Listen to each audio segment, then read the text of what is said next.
जोहार मैं जबाज आप देखना शुरू कर दें द न्यूज़ खजाना। अभी जो मौजूदा प्रत्याशी है बीजेपी के कोडरमा लोकसभा क्षेत्र के अन्नपूर्णा देवी का भी रोड शो झुमरी तिलैया में चल रहा है। अभी देख सकते हैं उनको फूल मालाओं के साथ यहाँ स्वागत किया जा रहा है। हम लोग बात करने की कोशिश करेंगे, जो प्रत्याशी है बीजेपी के प्रत्याशी उनसे बात करने की कोशिश करेंगे। देख सकते हैं वो अपने सिंबल दिखाते हुए तमाम जो लोग हैं छतों पे भी बैठे हुए हैं और लोग अभिवादन स्वीकार कर रहे हैं।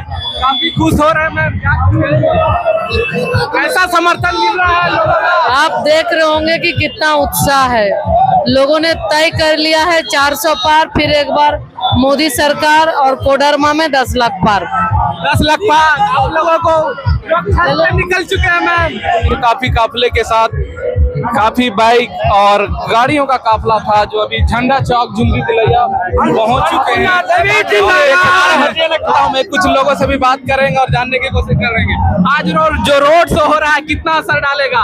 बहुत असर डालेगा, बहुत जबरदस्त एकदम। बनेगी 400 पार, लेकिन बोल रहे हैं कि और लोग बोल रहे हैं कि जो बीजेपी माले के प्रत्याशी काफी इस बार 500 पार तय, 500 पार, इस बार 500 पार ओवर कॉन्फिडेंट भी हो रहे हैं। क्या कुछ कहेंगे? आज रोड शो जो हुआ है कितना असर डालेगा? भारी मतों से अन्नपूर्णा देवी जीतेगी, इसका कोई प्राइज है अंदाज नहीं है। तेजस्वी यादव भी यहाँ आए थे सभा, कोई फर्क नहीं पड़ेगा। मोदी जी का लहर है, मोदी जी का लहर है, फर्क पड़ेगा। क्या कुछ कहेंगे? आज रोड शो में घूम रहे हैं, कैसा समर्थन? सिर्फ जन सलाब है, सिर्फ जन सलाब, सिर्फ कमाल दिख रहा है। अन्नपूर्णा देवी सिर्फ दिख रही है, सिर्फ कमाल, कोई नहीं दिख रहा। लोग बोल रहे हैं कि कांटे की मुकाबला होगा। मुकाबला नहीं है, विनोद सिंह तीसरा नंबर पर है जी, कहीं नहीं है। सिर्फ नारा नरेंद्र मोदी जी का।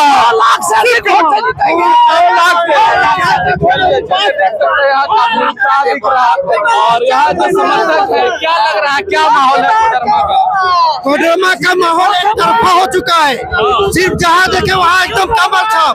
क्या मुद्दे हैं कोडरमा के? क्या मुद्दा वही है जो हमारे यहाँ जो काम हुआ है, जो आज तक जो पिछले 10 साल में रविंद्र राय भी जो थे जो काम किए, फिर अन्नपूर्णा मैडम ने जो काम किए, जो हम लोगों का डिमांड था, चाहे सरिया में बहुत सारे वंदे मातरम, भारत एक्सप्रेस का जो हर तरह से काम हुआ है। लेकिन जब हम बात करते हैं विनोद सिंह का, दोनों बाप और बेटे ने 30 साल तक बगोदर में शासन किया, उन्होंने क्या किया? ये छोटा सा विधानसभा को जो संभाल नहीं पाए। मैडम का विरोध का भी वीडियो वायरल हो रहा है, उस पर क्या कहेंगे? कुछ लोग कुछ ऐसे लोग हैं जो दारू पिला करके विरोध करवा दे रहे हो। और एक बात बता देना चाहूंगा, जो विनोद सिंह जो नेता हैं आज के डेट में जो कोडरमा लोकसभा क्षेत्र से 3 तारा के प्रत्याशी है, सबसे पहले जो क्षत्रिय, जो पहले हम लोग के क्षत्रिय समाज से लोग आते थे, वो गरीबों, वंचितों और सब संस्कृति और सभ्यता के रक्षक होते थे। आज क्षत्रिय के भेष में लोमड़ी बन के जो हमारे संस्कृति और सभ्यता को नष्ट करने के लिए आए हैं। ये कोडरमा की धरती जो शहीदों को भूमि रही है, ऐसे संस्कृति को जो समाप्त करने के लिए आक्रांता आए थे मुगल, ब्रिटिश, ये चाइनीज के लोग, ऐसे पार्टियों को कोडरमा की जनता पुरजोर विरोध करेगी और विनोद सिंह का हम बहिष्कार करेंगे, क्योंकि हम अपने राष्ट्र, धर्म और देश के प्रति सजग हैं। जो हमारे राष्ट्र के काम आएगा हम उसी के साथ में रहेंगे। वो भी अच्छी पार्टियां हैं जो कह रही है कि 5 साल में कोई विकास का कार्य नहीं हुआ। 5 साल में कोई विकास का काम नहीं हुआ, उनके आंखों पर चश्मा लगा हुआ है। हमने 500 सालों का कुंठा दूर किया। ये मैडम के वोट के बदौलत हुआ। एक लोकसभा में वोट पड़ा, 370 हटा, मैडम के यहाँ जीता के एक वोट वहां पड़ा, धारा 370 हटा, 35 ए हटा, और पूरे जो सर्वांगी रोड का विकास आप देख रहे हैं पूरे समुचित भारत वर्ष में प्रत्येक दिन में जो 37 किलोमीटर का जो रोड हुआ, प्रत्येक महिलाओं के घर में गैस सिलेंडर देने का काम किया, शौचालय देने का काम किया कर रहे हैं। तो लेकिन वो विपक्षी पार्टियां वो आरोप लगा रही थी, हम लोगों की सरकार थी तो 500-600 में आती थी, जब मोदी जी की सरकार आई तो 1000 रुपए हो गया। मैं आपकी बात से सहमत नहीं हूँ। पहले तो विकास की बात करता हूं, जब सिलेंडर का था उस समय सिलेंडर लोगों को लिए लेना, मान लीजिए कि किसी एग्जाम देने के लिए जाते थे वैसा फील करना पड़ता था, लेकिन आज घर घर तक पहुंचाया जा रहा है, होम डिलीवरी। अब महंगाई, किसी भी चीज का महंगाई का रेट दर कुछ नहीं है। आप कांग्रेस का शासनकाल में उठा लीजिए, पेट्रोल डीजल जिन्होंने 2001 से लेकर 2014 का शासनकाल उठा लिए, 10 साल पहले 2004 से 2014 का उठा लीजिए, उसके बाद 2014 से 24 का उठा लीजिए, इसमें आप लोग ठीक है। क्या रोजगार, शिक्षा और जो स्वास्थ्य का मुद्दा है अभी? मुद्दा जैसे रोजगार, शिक्षा और स्वास्थ्य का क्यों रहेगा? किस सेक्टर में भारतीय जनता पार्टी ने काम नहीं किया, आप बताइए। विपक्षी पार्टी बोल रही है कि रोजगार नहीं दिया गया है। जैसे रोजगार नहीं दिया गया तो परसेंटेज ऑफ रोजगार देखिए। पहले जब यूपीए 2 का सरकार था तो कितना रोजगार मिला था, नरेंद्र मोदी सरकार के आने के बाद रोजगार कितना मिला? ज्यादा ही मिला, परसेंटेज ज्यादा है। तो रोजगार का मुद्दा कहीं है ही नहीं। ये विपक्षी पार्टियों के द्वारा आरोप बिना मतलब का लगाया जा रहा है, जो कि बेबुनियाद है।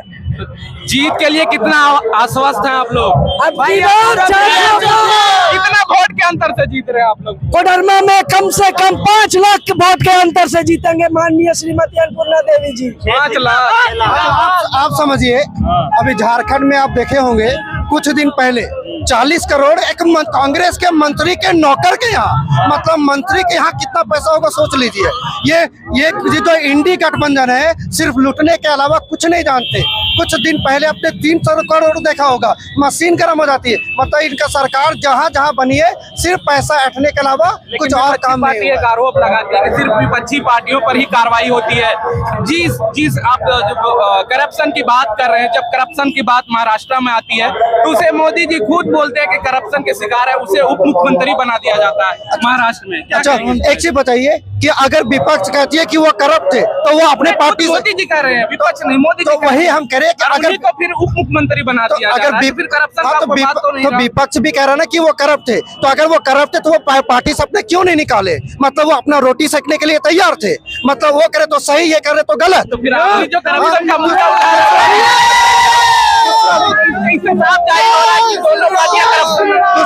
दूसरा चीज जो गलत करेगा, मोदी का नारा है ना खाऊंगा ना खाने दूंगा। लेकिन विपक्षी पार्टी बोल रही वॉशिंग मशीन है, जो उसमें जाता है क्लीन हो जाता है, जैसे करप्शन का दाग धुल जाता है। जैसे अपने को बचाने के लिए कुछ तो करेंगे ना। अरविंद केजरीवाल के शराब घोटाले में गए थे, वही हाल तो हेमंत सोरेन है, जो अभी फिलहाल जेल में है, वही आरोप वो भी लगा रही है। हम भी अगर बीजेपी में जाते तो हम जेल में नहीं होते, अभी देश के हम, राज्य के हम मुख्यमंत्री होते। नहीं, वो जो करप्ट है वो आ ही नहीं सकते बीजेपी में, उसका सम्मान मिलेगा ही नहीं। जो करप्ट नहीं है वही आ सकते हैं। बीजेपी उसी का है जो राष्ट्र की बात करता है, जो देश की बात करता है, जो जातिवाद की बात करता है, जो परिवारवाद की बात करता है, वो कभी बीजेपी नहीं आ सकता। हम देखेंगे। जो वर्तमान की सांसद और बीजेपी के प्रत्याशी अन्नपूर्णा देवी का आज रोड शो चल रहा था और काफी उत्साह यहाँ के कार्यकर्ता में देखा जा रहा है। 20 मई को कोडरमा लोकसभा का वोट का दिन है। अब देखते हैं कोडरमा की जनता कोडरमा से किसे चुनकर दिल्ली भेजती है। तब तक के लिए देखते रहिए द न्यूज़ खजाना।